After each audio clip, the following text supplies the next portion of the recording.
In the early 1930s, the German military began seeking out new weapons which would not violate the terms of the Treaty of Versailles. Assigned to aid in this cause, Captain Walter Dornberger, an artilleryman by trade, was ordered to investigate the feasibility of rockets. Contacting the Verein für Raumschifffahrt, German Rocket Society, he soon came in contact with a young engineer named Werner von Braun. Impressed with the VFR's work, Dornberger recruited von Braun to aid in developing liquid-fueled rockets for the military in August 1932. Commencing work with a team of 80 engineers at Kummersdorf, von Braun created the small A-2 rocket in late 1934. While somewhat successful, the A-2 relied on a primitive cooling system for its engine.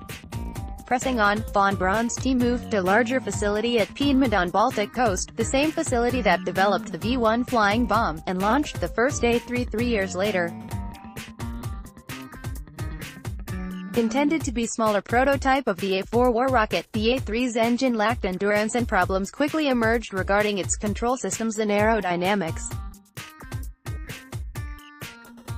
Accepting that the A-3 was a failure, the A-4 was postponed while the problems were dealt with using the smaller A-5. The first major issue to be addressed was constructing an engine powerful enough to lift the A-4. This became a 7-year development process that led to the invention of new fuel nozzles, a pre-chamber system for mixing oxidizer and propellant, a shorter combustion chamber, and a shorter exhaust nozzle. Next, designers were forced to create a guidance system for the rocket that would allow it to reach the proper velocity before shutting off the engines. The result of this research was the creation of an early inertial guidance system which would allow the A-4 to hit a city-sized target at a range of 200 miles. As the A-4 would be traveling at supersonic speeds, the team was forced to conduct repeated tests of possible shapes for the A-4. While supersonic wind tunnels were built at Piedmont, they were not completed in time and many of the aerodynamic tests were conducted on a trial-and-error basis with conclusions based on informed guesswork. A final issue that was overcome was developing a radio transmission system which could relay information about the rocket's performance to controllers on the ground. Attacking the problem, the scientists at Piedmont created one of the first telemetry systems to transmit data. Early in World War II, Hitler was not particularly enthusiastic about the rocket program, believing that the weapon was simply a more expensive artillery shell with a longer range. As the conflict progressed, Hitler warmed to the program and on December 22, 1942, authorized the A-4 to be produced as a weapon.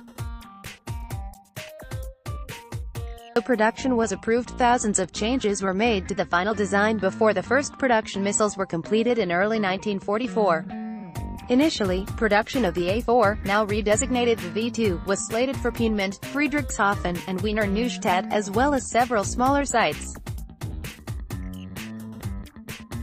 This was changed in late 1943, after Allied bombing raids against Piedmont and other V-2 sites erroneously led the Germans to believe their production plans had been compromised. As a result, production shifted to underground facilities at Nordhausen, Mittelwerk, and Ebensee. The only plant to be fully operational by war's end, the Nordhausen factory utilized slave labor from the nearby Mittelbau-Dora concentration camps. It is believed that around 20,000 prisoners died while working at the Nordhausen plant, a number that far exceeded the number of casualties inflicted by the weapon in combat. During the war, over 5,700 volts-2s were built at various facilities. Originally, plans called for the V-2 to be launched from massive blockhouses located at Epperlex and La Couple near the English Channel. This static approach was soon scrapped in favor of mobile launchers. Traveling in convoys of 30 trucks, the V-2 team would arrive at a staging area where the warhead was installed before towing it to the launch site on a Meyer wagon. There, the missile was placed on the launch platform, armed, fueled, and the gyros set. This setup took approximately 90 minutes and the launch team could clear an area in 30 minutes after launch. Its mobile system proved highly successful, and up to 100 missiles a day could be launched by German V-2 forces.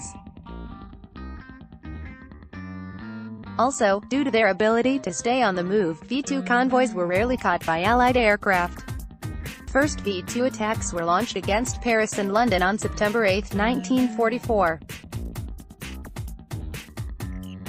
Over the next 8 months, a total of 3,172 V-2 were launched at Allied cities including London, Paris, Antwerp, Lille, Norwich, and Liege. Due to the missile's ballistic trajectory and extreme speed, which exceeded 3 times the speed of sound during descent, there was no existing and effective method for intercepting them. To combat the threat, several experiments were conducted involving radio jamming, the British erroneously though the rockets were radio-controlled, and massing anti-aircraft guns. These ultimately proved fruitless. V-2 attacks against English and French targets only decreased when Allied troops were able to push back Germans' forces and place these cities out of range. The last V-2-related casualties in Britain occurred on March 27, 1945. Accurately placed V-2s could cause extensive damage, and over 2,500 were killed and nearly 6,000 wounded by the missile. Despite these casualties, the rocket's lack of a proximity fuse reduced losses, as it frequently buried itself in the target area before detonating, which limited the effectiveness of the blast. Realized plans for the weapon included development of a submarine-based variant as well as construction of the rocket by the Japanese.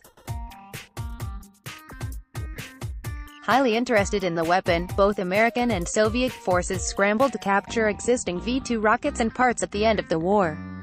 In the conflict's final days, 126 V-2-related scientists, including von Braun and Dornberger, surrendered to American troops and assisted in further testing the missile before coming to the United States. While American V-2s were tested at the White Sands Proving Ground, Soviet V-2s were taken to Kapustin Yar. In 1947, an experiment, Operation Sandy, was conducted by the U.S. Navy, which saw the successful launch of a V-2 from the deck of USS Midway, CV-41. Working to develop more advanced rockets, von Braun's team at White Sands used variants of the V-2 up until 1952. The world's first successful large, liquid-fueled rocket, the V-2 broke new ground and was the basis for the rockets later used in the American and Soviet space programs.